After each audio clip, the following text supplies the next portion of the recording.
Ça y est, l'épisode 5 est sorti et ça devient un vrai cauchemar. Depuis le début de la saison 3, beaucoup disent que Euphoria, ça s'est perdu. La narration est chaotique, il y a trop de personnages, trop de délire visuel. Mais cet épisode 5 rebat complètement les cartes, parce que tout le monde commence à payer le prix de ses choix. Et franchement, c'est chaud. L'épisode commence avec le nouveau travail de Cassie et son ascension. Et pendant que Nate continue de manipuler tout le monde dans l'ombre, Cassie explose complètement sur Internet. Elle gagne des milliers d'abonnés, elle rentre dans le milieu et elle commence à rêver d'Hollywood. Il y a cette scène complètement surréaliste où Cassie devient géante au-dessus de Los Angeles. Mais cette scène, elle est super importante.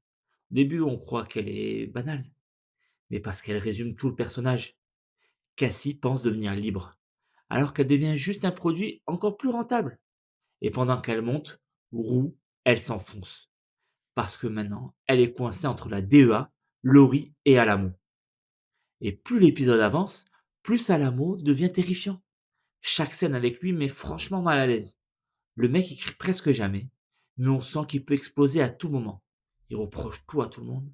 Et le pire, c'est qu'il commence à comprendre que Roux lui ment. Et pendant ce temps, Jules vit aussi un enfer. Son sugar daddy découvre un vêtement de Roux chez elle. Et là, il lui met un coup de pression. Et on comprend que Jules, elle n'est pas dans une relation luxueuse, mais elle est complètement prisonnière. Et la série montre encore une fois un truc horrible. Tous les personnages pensent avoir trouvé un échappatoire, mais ils tombent juste dans une autre cage. Même Nate continue de sombrer. Cassie lui envoie des dizaines de milliers de dollars à chaque fois, mais ça ne change rien. Si vous voyez l'état de la maison, c'est une véritable porcherie. Nas, le mec à qui il devait des sous, il renvoie un homme de main, et encore Nate se fait mutiler, se fait arracher son petit doigt de pied et couper un doigt. Et ça rend la scène super glauque. Et ce qui rend la scène encore plus glauque, c'est qu'à l'extérieur, il y a une petite fille qui fait tranquillement du tricycle pendant qu'on entend Nate hurler. Comme si toute cette violence, c'était devenu complètement normal dans l'univers de la série. Mais pour moi, le personnage le plus inquiétant de l'épisode, vous savez qui c'est? C'est Maddie. Parce qu'au début, on pense qu'elle est juste Cassie. Mais on comprend qu'elle construit surtout un énorme business. Elle manipule Casey, elle manipule Lexi, et surtout, elle commence à se rapprocher d'Alamo. Et là, on comprend un truc. Maddie est peut-être en train de devenir pire que les gens qu'elle critiquait avant. Puis arrive la dernière partie de l'épisode.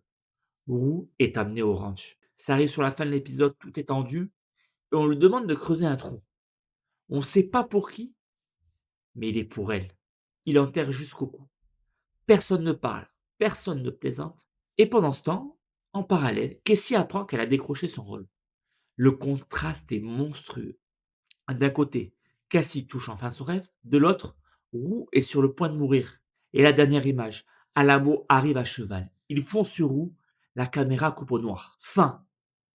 Et honnêtement, on dirait un western psychologique, mélangé à un cauchemar. Et le plus fou dans tout ça, c'est que HBO a déjà annoncé que le dernier épisode de la saison durerait 1h33.